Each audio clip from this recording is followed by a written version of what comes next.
नमस्कार दोस्तों, आज हमारे साथ बेहद ही खास मेहमान डॉक्टर चक्रधारी सर से जुड़ चुके हैं। तो सर से आज हम बात करेंगे कि विद्यार्थी जीवन के लिए कौन सा योग जरूरी है। तो आइए सर से ही जानते हैं। नमस्कार, मैं डॉक्टर चक्रधारी यादव, BNYS CCYP BHU। विद्यार्थी जीवन के लिए योग बहुत ज़रूरी है। कुछ योग हैं जो विद्यार्थियों के लिए अनिवार्य रूप से डेली करना चाहिए। योग के कुछ विषय में हम बता रहे हैं और चर्चाएं रितेश सर से होती रहेंगी।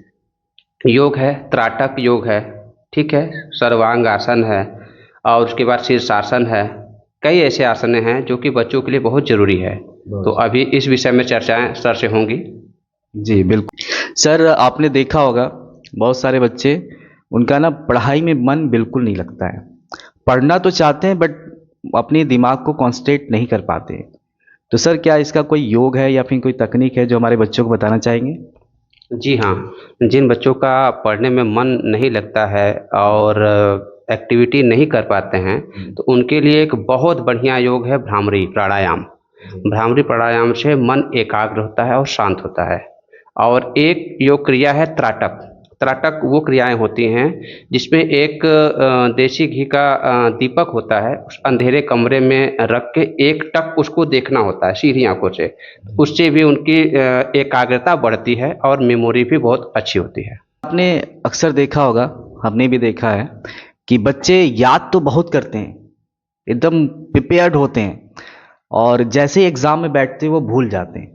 तो सर क्या कोई ऐसा उपाय है जो बच्चे अपनी मेमोरी को बूस्ट कर सके और याद किए हुए चीज़ों को एग्जाम में भी याद हो और अच्छे से लिख सके? क्या कोई ऐसा मेमोरी बूस्टर योगा है? जी जी, मेमोरी के लिए बहुत अच्छा योगा है। बच्चे शीर्षासन अगर करें तो ब्लड का फ्लो सिर की ओर बढ़ता है, तो ब्रेन उससे मजबूत होती है। और एक आसन है सर्वांग आसन। अगर शीर्षासन बच्चा नहीं कर पाता है, सर्वांग आसन कर ले या फिर हलासन कर दे। ये सब जो आसन हैं आपके शरीर के ब्लड सर्कुलेशन को माइंड की ओर करता है, जिससे माइंड पावर बहुत बढ़ती है और इससे मेमोरी उनका बूस्ट भी होता है और याद करने की क्षमता उनकी बढ़ती है और भूलने में भूलते नहीं है किसी चीज़ को। सर हमने अक्सर देखा है कि बच्चे परीक्षा के नाम से इतना घबरा जाते हैं कि आप अंदाज़ा नहीं लगा सकते। तो क्या कोई ऐसा आसन है जो बच्चों को तुरंत रिलीफ दिला सके एग्ज़ाम से पहले? जी हाँ, आपका कहना सही है। कई बार देखा गया है बच्चे घर से याद करके जाते हैं, परीक्षा हाल में बैठते हैं तो उस समय नर्वस सिस्टम उन पे हावी हो जाता है। उनको याद रहता है लेकिन जब पेपर कापी उनके पास आती है तो लिखने के लिए वो हो जाता है। उस समय डीप ब्रीथिंग, लंबी लंबी गहरी सांस आप लीजिए और ना हो तो थोड़ा सा अनुलोम विलोम वहाँ करने का अभ्यास करें। इससे तुरंत आपका ब्रेन एक्टिव होगा, आपके अंदर जो डर है वो खत्म हो जाता है। यानी एग्ज़ाम हॉल में अगर बैठे हैं बच्चे, तो एग्ज़ाम से मतलब 2 मिनट पहले हम कह सकते हैं कि थोड़ा सा लॉन्ग ब्रीथ लेना चाहिए। थोड़ा सा अपने आप को, माइंड को रिलैक्स करने के लिए ज़्यादा टेंशनाइज नहीं होना चाहिए, तो लंबी लंबी सांस लेकर थोड़ा अपने आप को रिलैक्स फील करना चाहिए, फिर उसके बाद ऐसा करना चाहिए। जी जी, डीप ब्रीथिंग बेस्ट। जब सर हम लोग पढ़ते थे स्कूल टाइम में, तो स्कूल टाइम में क्या होता था ना, हम लोग बैठकर पढ़ाई किया करते थे, घंटों बैठ के पढ़ा करते थे। जाहिर सी बात है, पढ़ाई करें तो घंटों ही करेंगे। तो उसमें हम लोग का कमर दर्द करता था और ये गर्दन दर्द करने लगता था लगातार बैठने से। तो आज के बच्चों की भी समस्या ऐसी है, जो बच्चे बैठ के अक्सर पढ़ते हैं घंटों, तो उनका कमर दर्द करता है, गर्दन दर्द करता है। तो क्या किया जाए इसके लिए कि ना दर्द करें? बच्चों से मैं यही अनुरोध करूंगा कि आप लगातार प्रैक्टिस जब कर रहे हैं तो आपको ये चाहिए कि बीच बीच में आपको फिजिकली ताड़ासन और स्ट्रेचिंग करनी चाहिए। अपने शरीर को 1 घंटे के बाद आप उठिए और स्ट्रेचिंग करिए। अपने शरीर को जितना तानते बने, वृक्षासन और ताड़ासन एक होता है, अब शरीर को तानना। तो शरीर की जितने आप बैठे हैं तो मांसपेशियाँ एकत्रित हो जाती हैं। ताड़ासन करेंगे और स्ट्रेचिंग करेंगे, अपने हाथ को खींचिए, बाहर की ओर खींचिए, ऊपर की, इस तरह से ऊपर की ओर करेंगे। थोड़ी थोड़ी देर पे आप उठ जाइए। उठने के बाद आप ये करिए, आपको तुरंत राहत मिलेगा दर्द से। यानी कह सकते हैं हम कि लगातार बैठ के नहीं पढ़ना चाहिए, अगर पढ़ भी रहे तो टेबल और कुर्सी का इस्तेमाल करें। और बीच में थोड़ा सा स्ट्रेचिंग जरूर तो 40 मिनट पढ़ने के बाद बीच में 10 मिनट का ब्रेक देना चाहिए।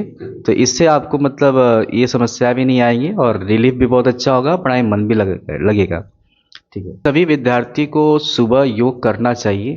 क्या योग करने से बच्चों को पढ़ाई में मददगार होता है या नहीं? जी, सुबह बच्चों को ज़रूर योग करना चाहिए। और सूर्य नमस्कार एक ऐसा आसन है जिसमें सभी आसनों का सार है। अगर सूर्य नमस्कार केवल 5 बार आप करें, 5 राउंड, तो आपको उसका पूरा लाभ मिलेगा। शरीर आपका स्वस्थ रहता है, पूरे शरीर में खिंचाव आती है, मानसिक शांति मिलती है और पूरा शरीर आपका मजबूत बनता है। इसलिए सूर्य नमस्कार तो डेली दिनचर्या में बच्चों को करना ही चाहिए। और बच्चों को तो करना ही चाहिए, और ये बच्चों के लिए नहीं, सबके लिए है, हम लोग के लिए भी है, आपके लिए, सबके लिए। तो ये सभी के लिए मैसेज है कि सूर्य नमस्कार सुबह सुबह करना चाहिए हम लोग को, ताकि अपने हेल्थ को स्वस्थ रख सकें। क्या हमारे दर्शकों को क्विक ब्रीथिंग एक्सरसाइज करके दिखा सकते हैं, जिससे बच्चे जो हैं पढ़ाई के दौरान जो ब्रेक टाइम उनको मिलता है उस टाइम वो एक्सरसाइज करके अपने आप को रिलीफ फील कर सकें? जी, जी, उसमें एक दो आसनें हैं, तो हम मतलब उसमें आपको आसन करके दिखाना पड़ेगा। जी, आसन तो हम करके दिखा देंगे। अंत में आप कुछ कहना चाहेंगे? जी, मैं परीक्षा दे रहे सभी बच्चों के लिए मैं ये बोलना चाहूँगा, एक श्लोक है उनके लिए, खास तौर से स्टूडेंट के लिए ही है। काग चेष्टा बको ध्यानम स्वान निद्रा तदैव च अल्पाहारी गृह त्यागी विद्यार्थी पंच लक्षणम। अर्थात बच्चों के पास 5 लक्षण होने चाहिए। काग चेष्टा, हम सभी जानते हैं, बचपन में कौवे की कहानी सुने थे। एक कौवा प्यासा था, घड़े में पानी कम था और वो कंकड़ डाल के चेष्टा करके उस पे कंकड़ डालता गया, पानी ऊपर आया, वो पिया। ये हो गया काग चेष्टा, मतलब जिस पे आप फोकस करें तो उस पे अंत तक जाएं। काग चेष्टा हो गया। बको ध्यानम, बकुले की तरह उनको एकाग्र होना चाहिए। आप जब देखे होंगे बकुला जब मछली पकड़ने जाता है तो उसका एक पैर ऊपर रहता है और चोंच अपने लक्ष्य पे निर्धारित रहता है कि जहां मौका मिलेगा वो हम तुरंत कर लेंगे, पकड़ लेंगे मछली। उसी तरह से स्वान निद्रा, विद्यार्थी जीवन में निद्रा जरूरी है, लेकिन स्वान निद्रा मैंने यानी तत्काल एक्टिव रहिए। जैसे एक कुत्ता होता है, सोता तो जरूर है, लेकिन पढ़ाई के प्रति आप एक्टिव रहिए कि कब हमें उठना है, आप तुरंत उस समय उठ जाए। ठीक है। अल्पाहारी, कभी भी विद्यार्थी को भरपेट भोजन नहीं करना चाहिए। बहुत शाम, खासतौर से रात्रि पहर में अल्प भोजन करेंगे तो आपका दिनचर्या सुबह में जल्दी उठेंगे, ये अल्पाहारी हो गया, तो आप पढ़ाई में मन भी लगेगा।